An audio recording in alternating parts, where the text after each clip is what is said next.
Okay, so today, first lecture of Intro Chem, we're talking about the metric system. So in the syllabus, if you're following along, we're using the notes to go along with the metric system. And this week will be metric system, and then on Wednesday we'll do significant figures and density. Okay, so if you're following along, that's what we're doing. And these summaries of these notes are posted on the course website. So again, if you're following along, you can bring those to class with you and add to it. You can also just take your notes and then go back and supplement with anything you may have missed. And then this lecture will be posted online sometime today. Oops, gotta turn it on. Okay, so scientific notation is something that I think many of you are probably already familiar with. In the old edition, it was on page 20. That number might be different in the new edition. But the way we write a scientific number, a number in scientific notation, is we have some sort of digit, and then the decimal, and then if there are any other ones, all the digits after it, and then we write times 10 to the whatever, right? And this number is the number of places that you have to move the decimal to get it from where it used to be to where it should be. Right, so if we're writing the number 4,300 in scientific notation, we need the decimal to be between the 4 and the 3, right? Not in front of the 4, not after the 3. It's between your first non-zero digit and your second non-zero digit. So it would be 1, 2, 3, right? Because the decimal is currently at the end. So I move the decimal 1, 2, 3. So that's why it's 4.3 times 10 to the third. Okay, it's not 43, it's not 0.43, it's always one digit, and then if there are any other digits, they would go second. Okay, the decimal is always after one digit, though. Alrighty, and then if we're writing a small number, we use a negative exponent. Now, this is something you'll see me do a lot. I abbreviate. Okay, I'm a big fan of abbreviations. Because I just get lazy. That's the main reason for it. Right? If you're writing 4,300 in scientific notation, that is 4.3 times 10 to the third. That's true. And then this is an abbreviation of that. So this uppercase E takes the place of the times 10 to that part. Okay? So if you're, and the reason why you can get away with this is because if you're entering an exponent in your calculator, you can use a button. Now, if you use a lowercase e, that's something totally different. Don't use that. Okay, it's uppercase e. And actually, on my calculator, it's 2 e's. Some calculators is 2 e's. Some calculators is 1. But if you're typing in this exponent, you can just type 4.3, and then I've got this EE button, 3. And that tells my calculator that I'm typing in the number 4.3 times 10 to the third. And that's going to be really useful because we're going to be dealing with a lot of exponents this semester. All right, so knowing how to enter an exponent into your calculator is really handy, okay? Because I've seen students trying to type in this times 10 and then enter the exponent to the third, and it's just a mess. But if you've got an E button on your calculator, and if you haven't bought your calculator yet, this could be something you look for before you buy it. Make sure it's got an E button, uppercase E, okay? Lowercase e, something different. We're not going to deal with that right now. Uppercase E is to enter this times 10 to them, okay? So that's just the shortcut. That's 4.3 times 10 to the third. Now, if we're typing in a small number, a number less than 1, right, the decimal still needs to be between the first non-zero digit and the second non-zero digit. So it needs to go right here. And so it's currently here. 1, 2 was the number of places I moved it, right? But I moved it this direction, right? This is a small number. This is times 10 to the negative 2. So it's 5.34 times 10 to the negative 2. And then if you're using the abbreviation 5.34, capital E, negative 2. These mean the same thing, so if you want to write either one, it makes no difference to me. Okay, I'll accept either one. Just make sure that's uppercase. Okay, lowercase e, that's Euler's number. That's something very, very different. So take a second on your own, on your paper, turn these two numbers into scientific notation. And we'll go over them just to make sure. I know a lot of you have done this in your math and previous science classes, but we always want to make sure you spend a couple seconds reviewing because we're going to be dealing with big numbers and very small numbers this semester.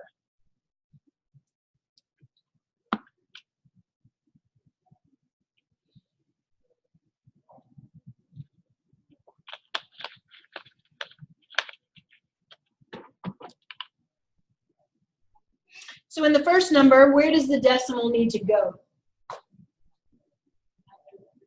right, between the two ones, right? So it should be 1.162, right? And then all you need to do is figure out the number of decimal places you moved it. Did you get the same thing I got?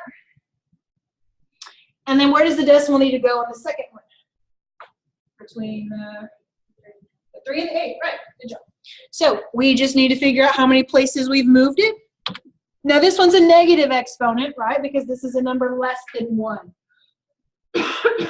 Don't forget that negative sign, right, because 10 to the negative 5th and 10 to the 5th are two very, very different things, okay? So if it's a number less than 1, do not forget that negative sign. Now if you did do that, I'd probably only take off half a point or something. If I could see that it was just a silly, goofy mistake, you just left off the negative sign, right? Make sure, though, they're watching that carefully, because that'll make a big difference when you start doing calculations and you're punching it into your calculator. If you leave off that negative when you're typing it in and then you're multiplying by 20 or whatever, you know, that's going to make a difference. All right, so powers of 10, this is from your textbook. Again, if you've got, this is the same calculator I have right here.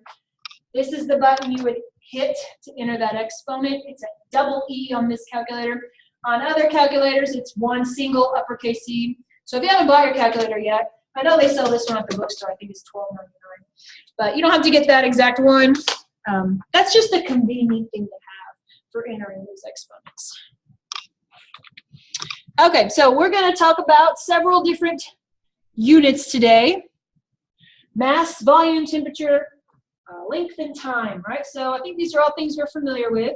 Mass is a measure of how much matter we have. Is mass the same thing as weight? No, it's not, right? What's the difference between mass and weight? Does anyone remember? Yeah. Mass is always the same and weight can change like gravity. Right, so weight is a force. Weight is a function of gravity. Good. Right, my mass is constant no matter where I am. But if I go to the moon with less gravity, right, my mass would be the same, my weight would not. Good. Volume is talking about how much space something occupies. Temperature, the kinetic definition of temperature is how fast the particles are moving. My husband and I are nerds, right, because we're both chemists, and we're raising little tiny nerds. And so one day the kids were climbing into the van, because, you know, we have kids driving in the van. And they were drinking ice water, and one of the 4-year-olds goes, "Mom, why is this cold?" And I'm like, "Oh, you want to?" And I said, "Well, it's because the particles are not moving very fast." I said, when you have low temperature, that's low kinetic energy. And ever since then, the kids can explain the kinetic definition of temperature. And then they said, "Well, Mom, what if it's hot?" And I said, "Well, what does that mean?" It means particles are moving really fast, right? That's the definition of temperature, is how fast particles are moving. Length or distance, right? How tall or how short is it? And then time, how much time does it take? How long does it take? This was on page 29 of the old edition. That number might be different in the current edition, but your temperature is left off there. So we use the metric system in this class. So we're not going to be dealing with pounds or anything like that. No cups, no pints, no quarts. We're using metric system, and we use base units. Okay, now the neat thing about the metric system that I like is that we can just put a prefix in front of it to show if it's a bigger version of that base unit or a smaller version of that base unit. So for length, the metric unit is the meter, which we represent with a lowercase m.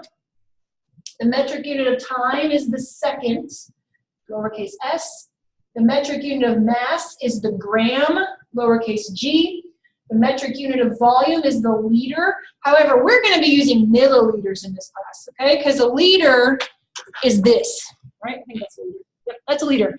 You're not going to be dealing with volumes this big very much, right? But you will be dealing with milliliters a lot. Milli is a prefix of the liter. Right? We're going to talk about that prefix today. The metric temperature is Kelvin, which we then usually convert. We actually usually make our measurements in Celsius. I don't have any Kelvin thermometers in this class. But it's very easy to convert from Celsius to Kelvin, and I'll show you how to do that today. Notice that all of these, excuse me, all of these are one letter, right? So you can know, if I give you a unit and I ask you, is this a base unit or is it a modified unit? You know that it's a base unit if it's only one letter, right? There's no prefix in front of any of these. If there's no prefix, it must be the base unit. right? If there's a prefix, it's been modified to make it either bigger or smaller. Does that make sense? So those are the base units. Okay, so we're going to talk about each one just with a couple more examples in case we haven't talked about metric in a while. Like I said, temperature, the kinetic definition of temperature is how fast particles are moving.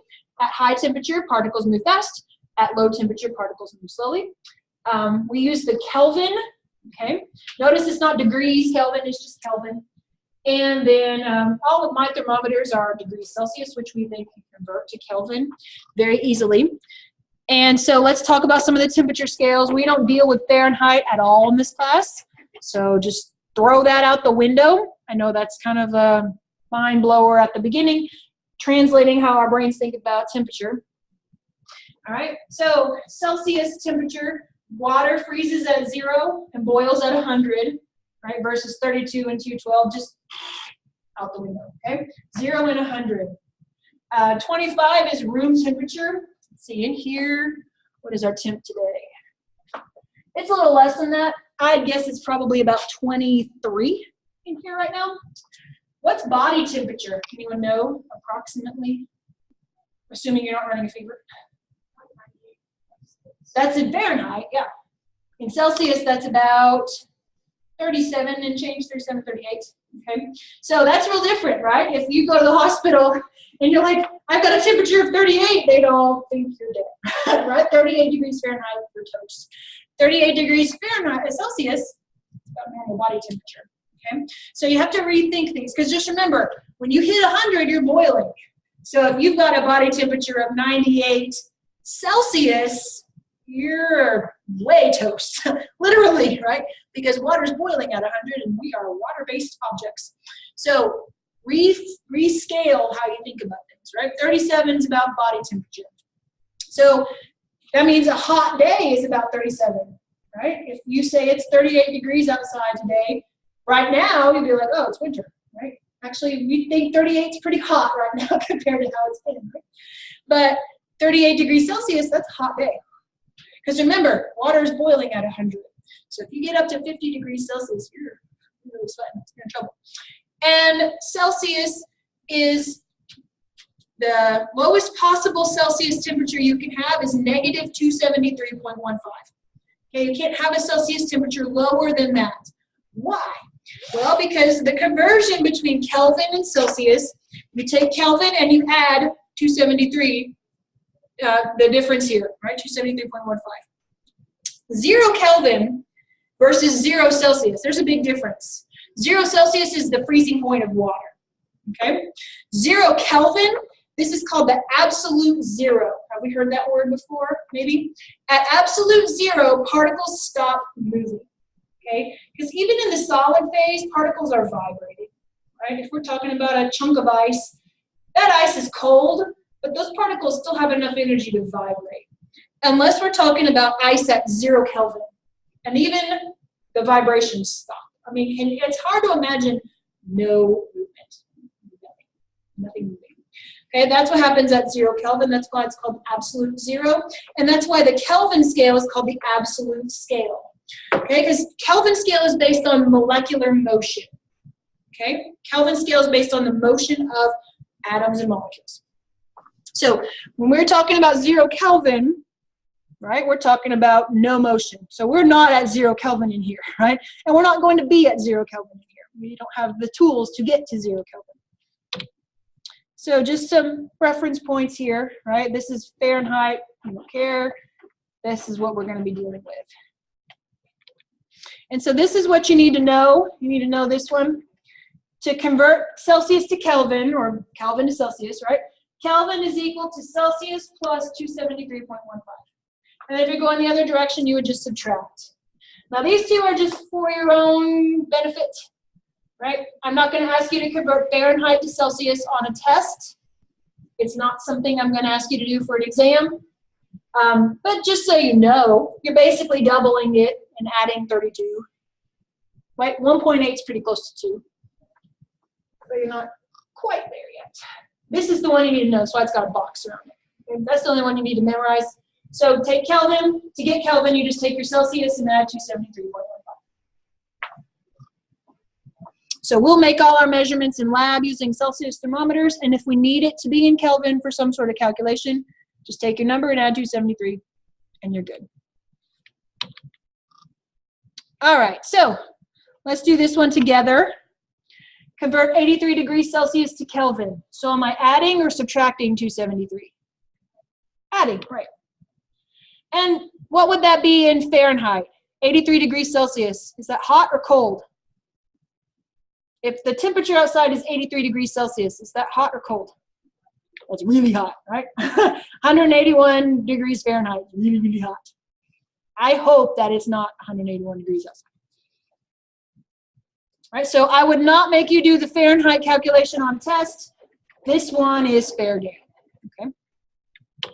So why don't you take a second and try that one? You only have to do the Celsius to Kelvin if you want to do the Fahrenheit. That's just for fun. I'm going to pause the recording for a second while you do that so there's not dead air. Okay. So we're adding or subtracting 273? We're adding, right. In terms of what that would be in outdoor weather, 22 degrees Celsius, hot day, cold day, decent day, what? Any guesses? Just based on that, without even doing a calculation. Warm. It's like a spring day, right? 72. Nice spring day. Maybe early summer. All right, why don't you do this one? 178 Kelvin to Celsius. And if you want to take it one more step to Fahrenheit, just for the practice.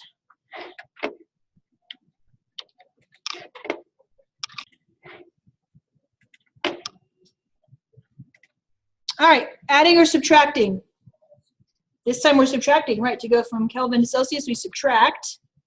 So that's negative 95 degrees Celsius, which is negative 139 degrees Fahrenheit. Do we agree? Okay, so like I said, mass is a measure of how much matter we have, whereas weight is a force, right? Weight is a force of how hard gravity is pulling down on you. Yes, your weight is a function of gravity, so if you're on the moon, your weight is going to be different, but your mass would be the same. Right? But the base unit of mass is the gram. Now, obviously, when you go to the doctor and you get your mass, your doctor's probably not measuring your mass in grams. It's going to be measured in what? Any guesses? Well, yes, it'd be pounds, but that's not a metric unit. Does anyone know what the metric unit is that your doctor would probably be using? Kilograms, right. So that's a modified base unit. Volume is the amount of space something occupies, and there are two ways that we can determine volume. We're going to be doing this in lab this week. We can calculate it if it's a regularly shaped object, right? So this cube, that's something I could easily measure length and width and height, right? Cube is something that I can measure easily. So if it's something that's regularly shaped, it's not going to be hard for me to measure the length and the width and the height, right? Because the volume of a rectangular prism or a cube, something that I can easily determine. However, if I have an irregularly shaped object, like this pen, I mean, I could approximate, I could assume it's a cylinder, and I could use volume of a cylinder, but that's not going to be very accurate, right? An irregularly shaped object, I would use volume displacement, okay? And I'll show you what that is. I've got an example on the next slide.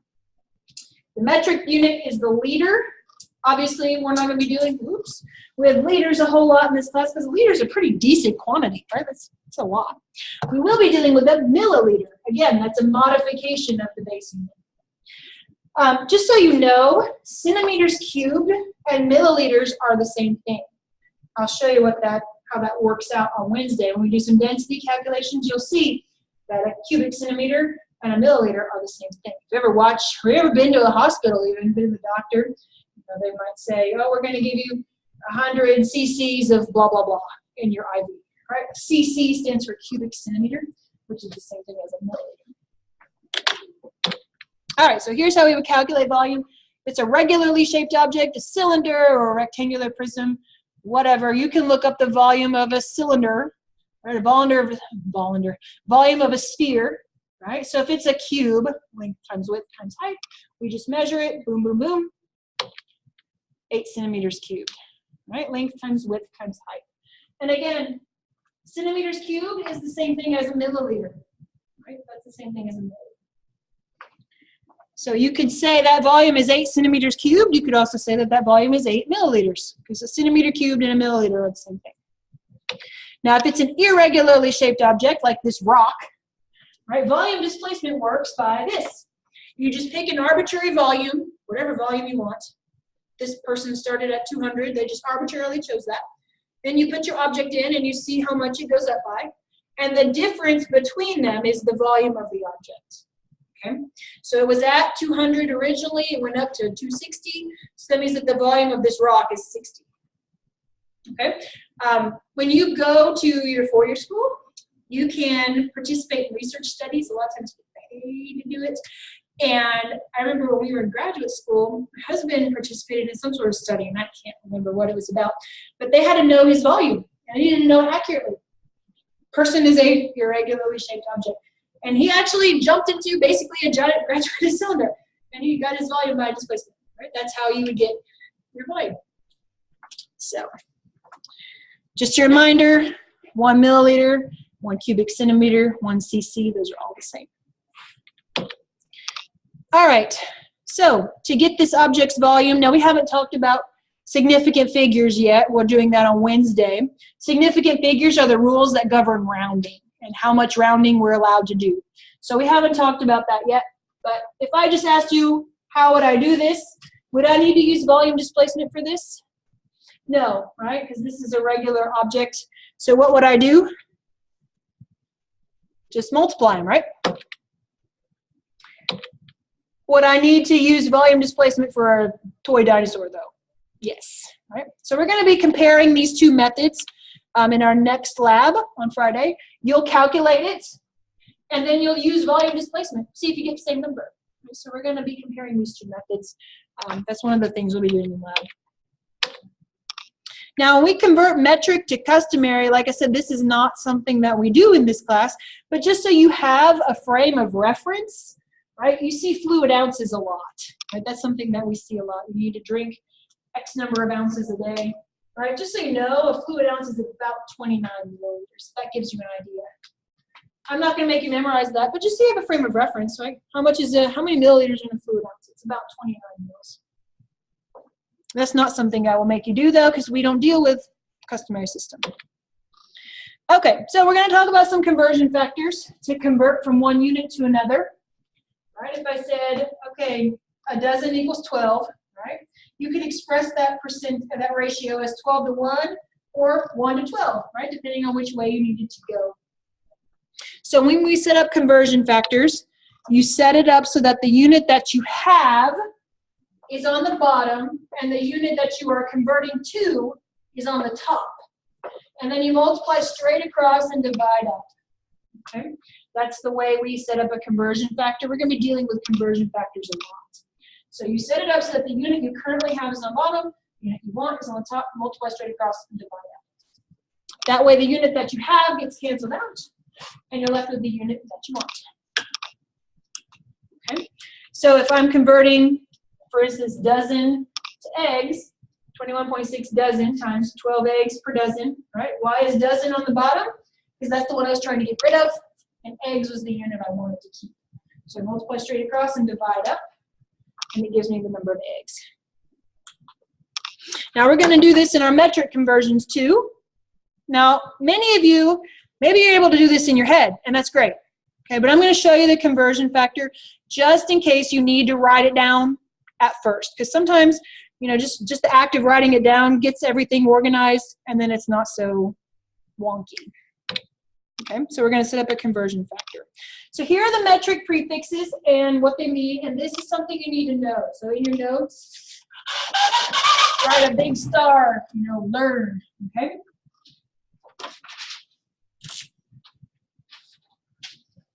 So here are the prefixes. And I've used different acronyms over the semesters, and I've never really found one that students were just like wowee about. So I'm going back to this one because this is the one that's in the notes online, I think. Kindly do call mom most nights, please. Last semester I used kale dinners cost me money and patience, because to make kale taste good, that's going to take some patience. But nobody was like, oh, wow, I really like that. So whatever works for you. And then draw a line between K and D. So that in the notes online, it's posted there too. Kindly do call mom most nights, please. Or you could do kale dinners costs me money and patience. I'm not a huge kale fan. Maybe it's your favorite food, but I'm never been a big fan. All right, so either one. That's the way to remember it. There is a line between K and D. And these are all lowercase, okay? All lowercase.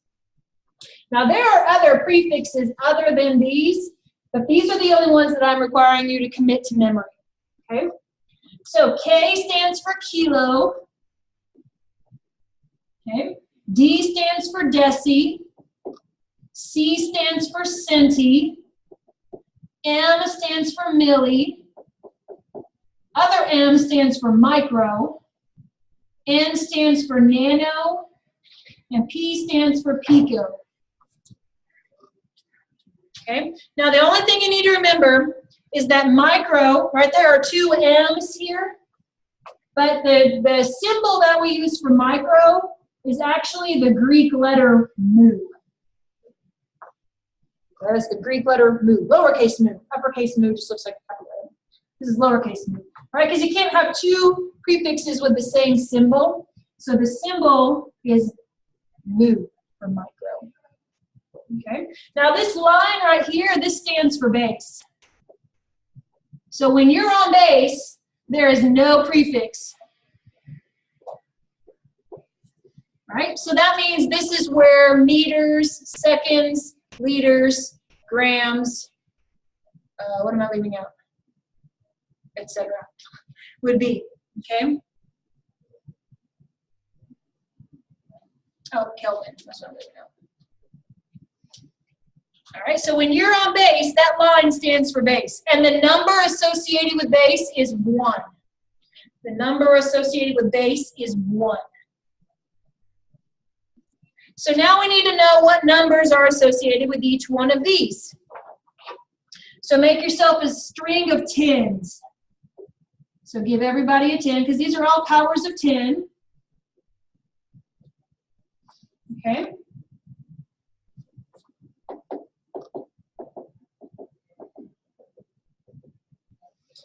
Okay, so deci. So here's how it works. Just go down your line. 1, 2, 3, 6, 9, 12. All right, so you're counting 1, 2, 3, and then you start counting by threes. 6, 9, 12.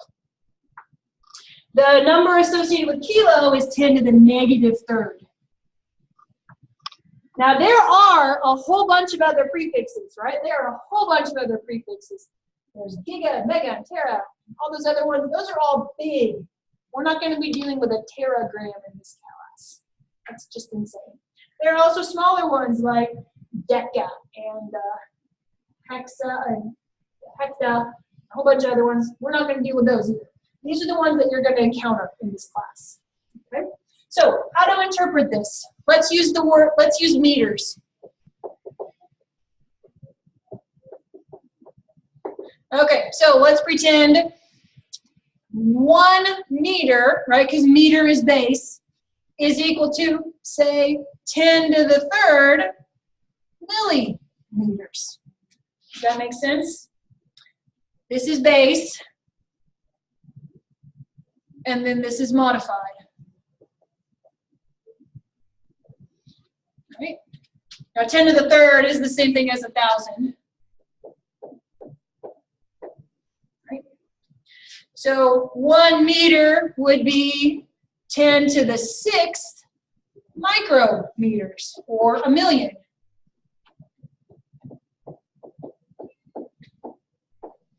That makes sense, right? Here's what a meter looks like. It's a meter stick. a meter stick, based on my height, comes up to just right above my belly button.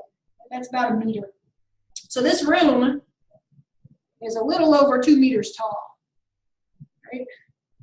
So if this is a meter, does it make sense that there are 1 million millimeters in there?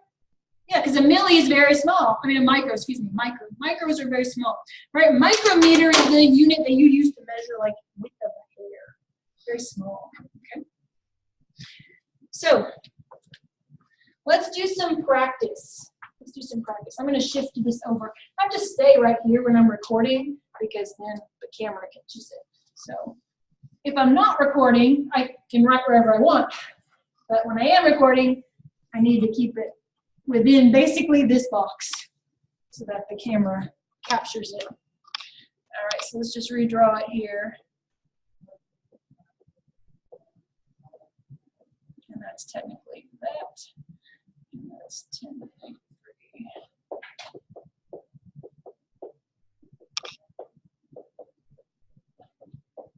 Okay, so let's just do some practice. How many grams are in 42.3 picograms? Okay, so what you're doing here is you're looking at the unit you currently have and the unit that you want, right? Where am I currently? I'm at Pico, right? That's what the prefix P stands for. So I'm currently here. And where am I going? Which one of these am I going to? What's the prefix of this one? Is there a prefix to this one? No. So if there's no prefix, what does that mean I am? Base, right? No prefix. That means I'm on base. It's like when you're playing tag. I'm on base, you can't get me, I'm on base. Right, so I'm going from here to here, right? And remember, the number associated with base is 1. So now I want to set up a conversion factor. Again, if you can do this in your head, awesome. But you might want to write it out at first, at least until you get in the habit. Okay? So you take the number that you were given originally, 42.3 picograms. You set up a conversion factor. Now, when you're setting up a conversion factor, the unit that you currently have goes on bottom, right? And the unit you want is on top. And now you just need to fill in the number associated with the prefix. What number is associated with pico? 10 to the 12th, right? And what number is associated with base? 1, right? 1 is associated with base. So now I multiply straight across and divide up. So 42.3 times 1 divided by 10 to the 12th. 10 to the 12th is a trillion, by the way, right? So when I multiply straight across and divide up, picograms cancel, and I'm left with grams. Now, if you're entering this in your calculator, you would say 42.3 divided by 1E12. That's how you enter that in your calculator, 1E12. Okay, gives you 4.23 times 10 to the negative 11th, and my unit will be grams. Now, I try to always make my students be a little bit independent of your calculator, just so that, what if you forget your calculator? What if your calculator runs out of batteries, right? You can do this without using a calculator. If you take this number and put it in scientific notation, what's this number in scientific notation? 4.23 times 10 to the what? First, right?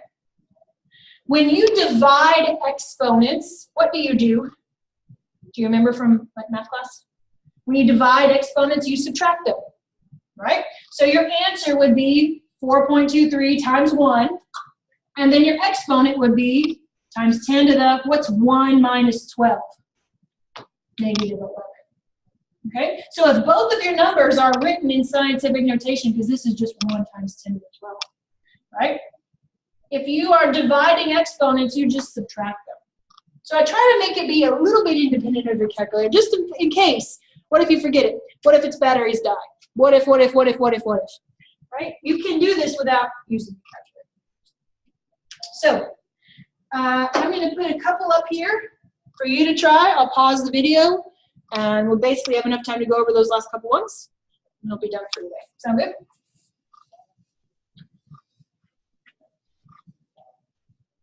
Oh, there is one thing I do want to show you first before I give you a couple to try. Anytime you cross base, if you cross the baseline, that is 2 steps. Okay, so for instance, if I was going from, instead of going from picograms to grams, I said, what was that, 42.5 is equal to how many kilograms? See, now I've crossed the baseline. I'm going from here to here. That puts me crossing the line. Now, the reason why we're doing this as 2 steps is because this is not continuous, right? It's not 1, 2, 3, 4, 5, 6, 7, 8, right? I've skipped 4 and 5, and so that's why I can't just move the decimal. You need to do it as 2 steps, okay? Because I'm not making you memorize all of the prefixes. I'm only making you memorize select ones. And because I'm doing that, right, I didn't make you memorize -1 or -2. I just let you skip from 1 to -3. That's why you need to do it as 2 steps. So if you're going from pico to kilo, you need to go pico to gram and then gram to kilo. So it'll be 2 steps, right? Step 1 would be pico to base, which we just did. So that was 4.25 times 10 to the -11 grams. Now we would convert that to kilograms. So what does that conversion look like? What unit goes on bottom, grams or kilograms? Grams, right, because we're trying to get rid of it. Kilograms goes on top. The number associated with grams is 1, right, because that's base. And the number associated with kilo is 10 to the -3rd. 10 to the -3rd is the same thing as 0.001, right, 1, 2, 3. So if you don't like dealing with a negative exponent, a lot of times students get weirded out by that. If you don't like dealing with a negative exponent, you can write it out as a decimal, but it's still the same thing. Okay, so multiplying straight across and dividing up. Again, you can do this in your calculator. It's not going to hurt anything to do it in your calculator. It's just unnecessary. 4.25 times 10 to the -11. Now we're multiplying times 1e3. 1e3. Right? It gives me my answer, and it did not put it in scientific notation for me. 4.23 times 10 to the negative. We got to count it out. 1, 2, 3, 4, 5, 6, 7. My unit is grams, kilograms, excuse me. But if I'm doing this just by multiplying, this is 1 times 10 to the -3rd. What's -11 plus -3? Right? And you can put that in your calculator too, I guess, if you want it. -11 plus -3, right? -14. So I typed something in funky here, didn't I? When I typed it in a second ago, 4.23 times 10 to the -11. Yeah, I typed it in funny a second ago. So maybe you want to use that as a self-check to make sure you punch it into your calculator correctly. Because I said, oops, and I hit clear. I must have typed it in funny. So there's my second calculation. Okay? So let's, I think I've got them in the PowerPoint. I don't think I need to write them out before we run out of time here.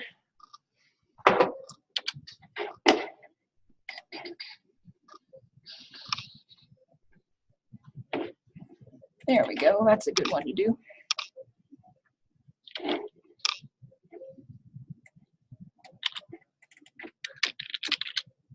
So you try this one. Oops.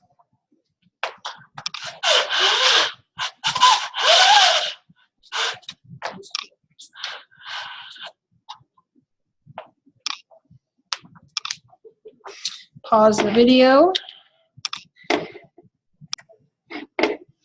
Okay, so is this a one-step problem or a two-step problem? This is two-step, right? Because I'm going from kilo to, what's that? Milli, right? So I'm starting here and I'm ending here. And because these are not continuous, right? I didn't do -3, -2, -1, right? I have to go from kilo to where? Kilo to grams, that's step 1, and then grams to milligrams, that's step 2. So, 42 kilograms, setting up a conversion factor. Kilograms goes on bottom. Grams goes on top. What number goes with kilo? 10 to the -3rd, which again, if you don't like that, that's 0.001. And what number goes with grams? 1. Right? When I multiply straight across and divide up, right, you're dividing by 10 to the -3rd. So what does that give me? We won't put it in scientific notation yet. We'll deal with that at the end. That would be what? 42,000, right? Do we agree? And my unit there is grams.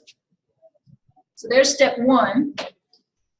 Now let's do step 2. Set up a second conversion factor.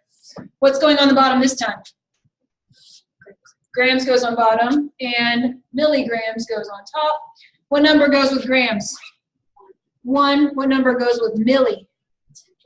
10 to the 3rd, so 1,000. Right, multiplying straight across and dividing up. So we're adding 3 more zeros. So that's 42,000,000. So what is that in scientific notation? Because we definitely need to put that in scientific notation. Right.